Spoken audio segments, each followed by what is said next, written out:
Pour ne rien rater de nos programmes, n'oubliez pas de vous abonner à nos deux chaînes YouTube, le Média TV et le Média 24/7, et d'activer la cloche.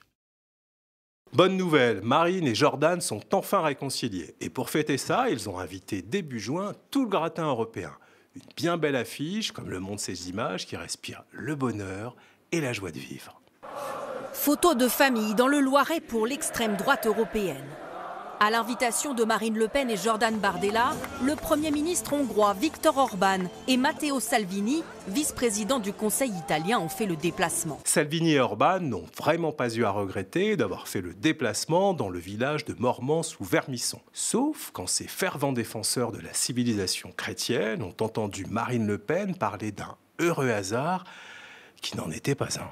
C'est un heureux hasard, mes chers amis. Un clin d'œil facétieux de la petite histoire.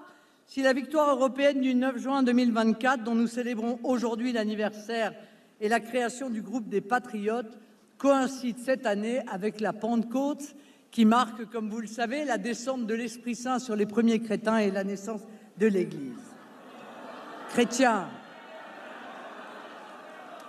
Aussi malheureux soit-il, ce lapsus n'a heureusement pas gâché la fête de Jordan et Marine.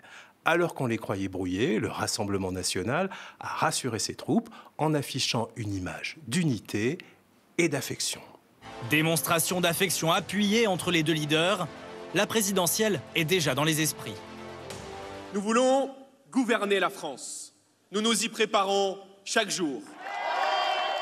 Mais à peine les cartons de la teuf remballés, le RN a rapidement été rattrapé par la réalité, par sa réalité, celle d'un parti d'extrême droite toujours associé à de la xénophobie, à de l'antisémitisme ou à de l'homophobie. Mais ne venez surtout pas dire à Marine Le Pen ou à Jordan Bardella que leurs alliés européens tiennent des propos outrageusement racistes ou sexistes, car plutôt que de le déplorer, ils s'enferment hier comme aujourd'hui dans le déni. Vous racontez. Et ce n'est pas le seul dans votre famille politique. N'importe quoi, vous avez vérifié cette information? Au football, la VAR, VAR, c'est l'assistance vidéo à l'arbitrage. Et aux médias, la VAR, c'est la vérification de la parole des politiques. Dans ce nouvel épisode, on va s'intéresser à Marine Le Pen et à Jordan Bardella, qui persistent à ne pas voir le vaste troupeau de brebis galeuses qui les entoure. C'est parti. Au Rassemblement national, on a l'habitude d'être interrogé sur ses liens au niveau européen avec d'autres partis d'extrême droite. Et à force d'être acculé, le RN a fini par larguer en 2024 son partenaire allemand, l'AfD. Un parti qui manifestait décidément trop de bienveillance à l'égard du nazisme. Pour le RN, l'encombrant était devenu trop flagrant, donc trop gênant.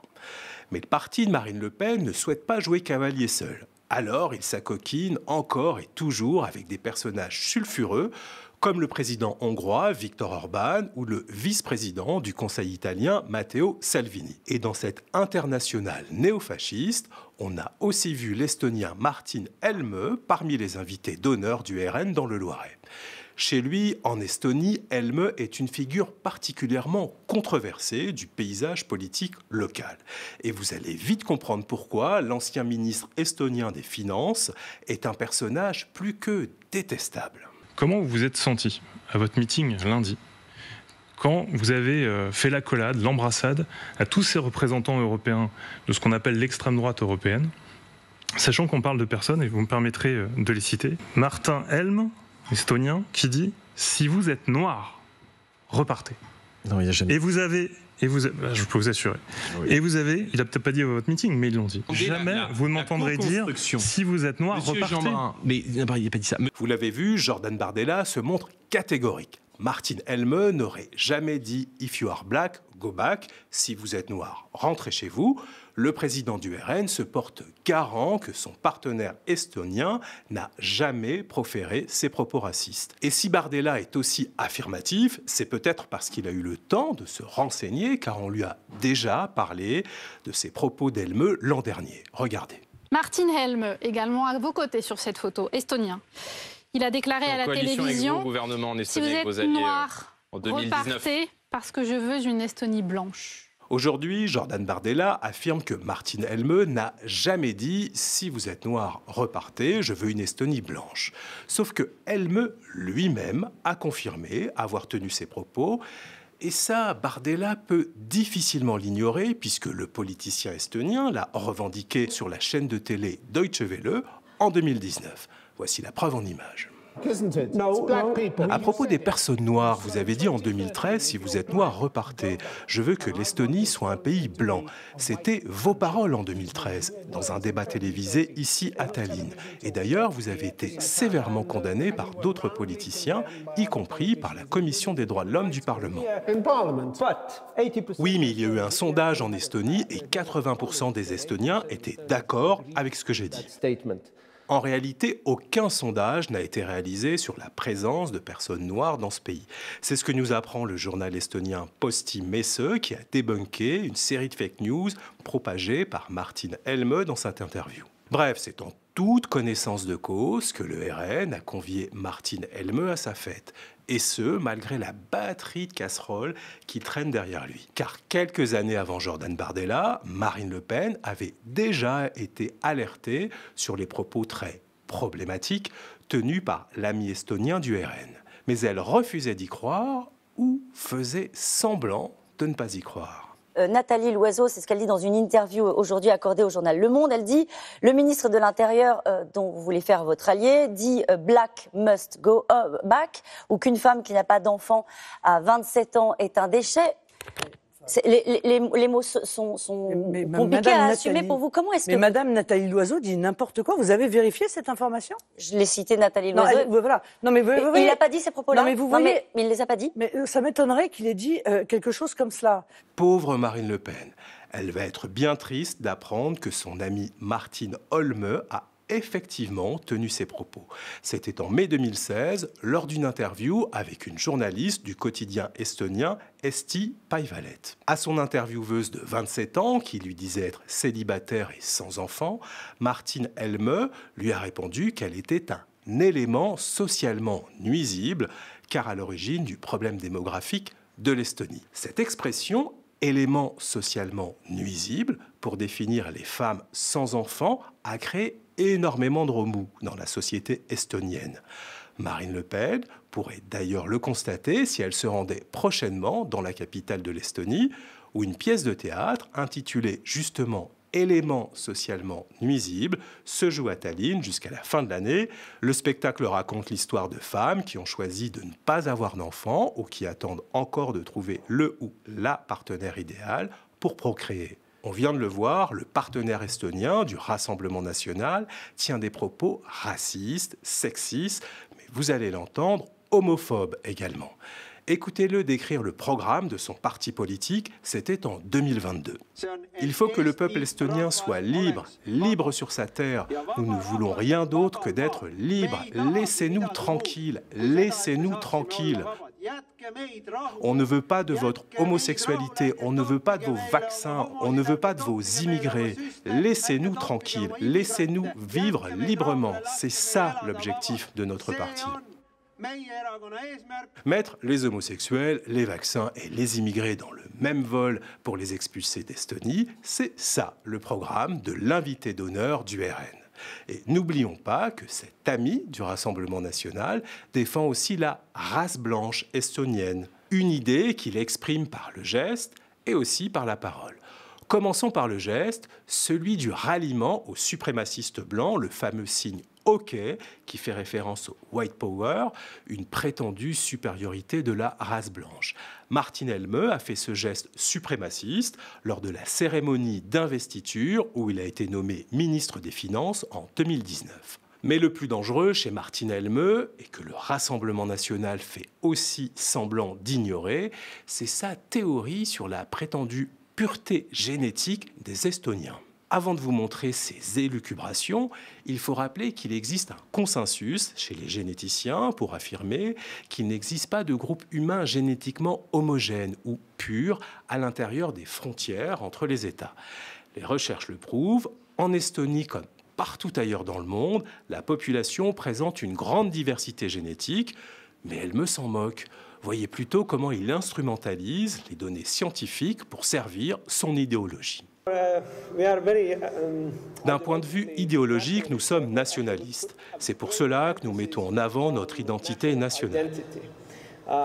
C'était très intéressant de vous écouter parler du lien entre identité et patrimoine génétique.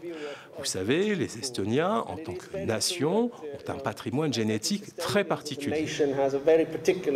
L'État estonien a lancé un programme pour cartographier le génome de la nation estonienne et cela a révélé pas mal d'aspects très intéressants. Alors que nous avons été envahis par les Danois, par les Suédois, par les Russes, par les Allemands, par les Polonais, et malgré ça, le peuple estonien a conservé un patrimoine génétique très similaire. Vous l'avez entendu, ce discours catégorise les êtres humains en fonction de leur ADN. Il a été tenu en 2019 lors d'une conférence annuelle très suivie dans les sphères nationalistes. Comment croire que ces propos soutenant une vision ethnique essentialiste n'aient eu aucun écho au sein du RN? Regardez maintenant comment Jordan Bardella joue l'étonnement quand il découvre un autre discours raciste, celui de son ami italien Matteo Salvini. Quand Matteo Salvini dit « l'IVG, on ne peut pas considérer les urgences », il parle des urgences des hôpitaux, comme la solution à un mode de vie non civilisé. Et oui, c'est bien ce que Salvini a dit. Et à l'époque, ça avait fait beaucoup de bruit en Italie. Tempête autour du leader de la Ligue, Matteo Salvini, pour ses déclarations sur l'avortement faisant référence aux femmes immigrées.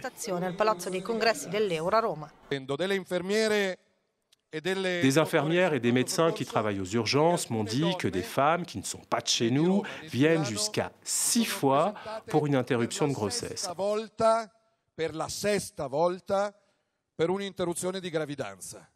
Non puoi arrivare. En 2020, on ne doit pas considérer les urgences hospitalières comme la solution à un mode de vie manifestement non civilisé.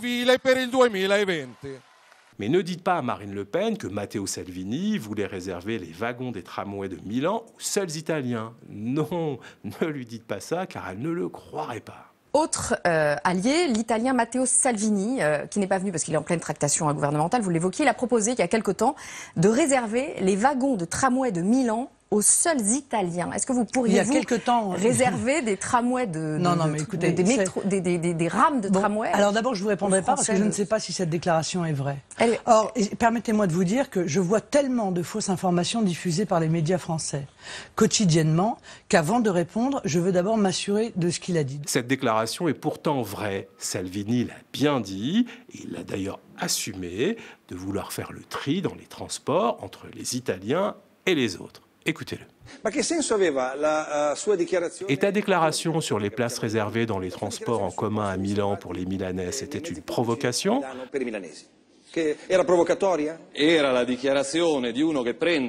C'était la déclaration de quelqu'un qui utilise les transports en commun. Je ne voudrais pas que dans 20 ans, on doive réserver les places pour des Milanais. Non vorrei fra 20 anni dover riservare dei posti pubblici milanesi perché se finito il programma andiamo in piazza C'était une provocation, c'était une préoccupation plus qu'une provocation. On peut donc tenir des propos misogynes, racistes, homophobes, comme le font Elmeux, Salvini ou Orban. On peut tenir ce genre de propos, ce genre de discours et être convié à une manifestation festive du Rassemblement national. Bardella et Le Pen ne voient jamais le problème car ils prétendent toujours ne jamais avoir entendu les propos problématiques de leurs alliés. Mais on va voir que cette stratégie montre vite ses limites quand il s'agit d'une brebis galeuse qui, au RN, fait toujours partie du troupeau.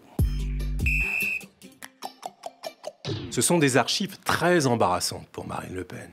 Et cette fois-ci, au Rassemblement national, on ne peut plus faire semblant de ne pas les avoir vues. Elles concernent une figure centrale du parti d'extrême droite, une proche de Marine Le Pen, dont les écrits sulfureux viennent d'être exhumés. Il y a un article de Mediapart qui vient de sortir sur votre vice-présidente de groupe, Caroline Parmentier, sur son passé au journal d'extrême droite Présent, où elle a notamment écrit au sujet de la vie d'Adèle une saloperie ambiante qui normalise l'homosexualité. Elle compare des supporters à des babouins, aux gens du voyage à des bohémiens galeux, mangeurs de hérissons, voleurs de poules et même de voitures au besoin, et j'en passe. Elle parle de lobby juif, elle a des propos homophobes, elle qualifie Simone Veil de la grosse qui porte une loi qui génocide 220 000 petits innocents par an. Ces propos sont très anciens. Le journal Présent Le journal d'extrême droite combattait le Rassemblement national. Et Caroline Parmentier était sur cette ligne. Elle combattait le Rassemblement national avec des propos et avec un programme, ou en tous les cas des propositions ou des analyses qui n'étaient pas les nôtres. Et cette ligne de défense, c'est aussi celle adoptée par Marine Le Pen. Regardez. Présent était à l'opposé de la pensée qui était la mienne. Marine Le Pen nous explique donc que lorsque Caroline Parmentier défendait le maréchal Pétain, combattait l'avortement ou flirtait avec des idées franchement racistes ou homophobes, elle travaillait alors pour un journal d'extrême droite qui s'opposait aux idées de Marine Le Pen. Mais ces explications paraissent curieuses car Caroline Parmentier disait précisément l'inverse. Le journal présent, le journal d'extrême droite, combattait le Rassemblement national. Le seul titre qui reste proche du front, c'est Présent, quotidien de droite catholique traditionnaliste. Et Caroline Parmentier était sur cette ligne. Elle combattait le Rassemblement national. Ils nous respectent, ils respectent notre travail. Je pense même qu'ils ont de la sympathie pour notre travail. Marine Le Pen me l'a dit directement. Présent était à l'opposé de la pensée qui était la mienne. Encore heureux d'ailleurs qu'ils nous aiment bien, puisqu'on est le seul média, y compris de droite, qui ne leur crache pas à la figure. Et les ennuis s'accumulent en ce moment pour le Rassemblement national, puisque le site Les Jours a révélé l'existence d'un groupe Facebook, La France avec Jordan Bardella, où ont été postés des messages racistes, antisémites, islamophobes et aussi homophobes. Mais ni les administrateurs, des cadres du RN, ni 9 députés du Rassemblement national membres de ce groupe ne sont intervenus pour faire supprimer ou signaler ces messages haineux qu'ils disent ne pas avoir vus. Une conclusion s'impose, au Rassemblement national, on ne voit pas les messages haineux postés sur les réseaux sociaux, on ne se souvient pas des écrits racistes, anti-avortement et pro-Pétain avant de recruter sa collaboratrice et future députée. On n'est pas non plus informé des horreurs proférées par ses alliés européens. On est au courant de rien. Bref, si le RN voulait nous prendre pour des imbéciles, je pense qu'il ne s'y prendrait pas autrement. Voilà, c'est terminé. Merci d'avoir suivi ce nouvel épisode de la VAR Politique.